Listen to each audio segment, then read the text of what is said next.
আমরা কেদারনাথ কমপ্লিট করেছি।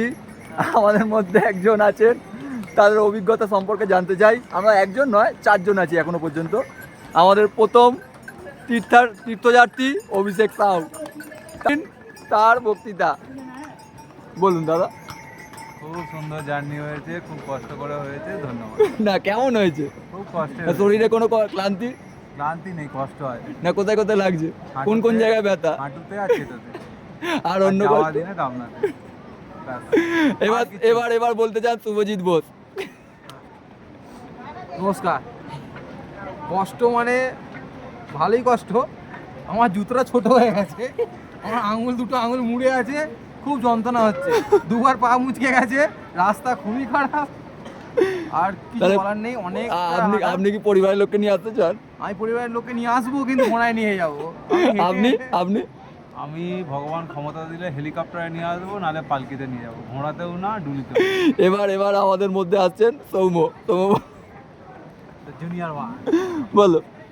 হ্যাঁ ঠিক আছে, বাট একটু শরীর টায়ার্ড আছে আর আর আর একটু পা ব্যথা। পরিবারের লোককে নিয়ে হেঁটে ওঠার প্ল্যান আছে? না, আমার পরিবারে কেউ পারবে না।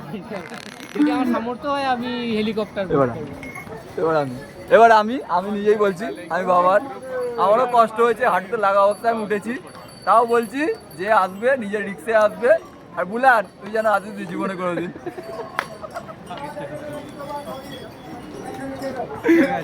হয়েছে আছেন তন্ময় মান্না, তারও অভিজ্ঞতা সম্বন্ধে জানতে চাই কেদারের।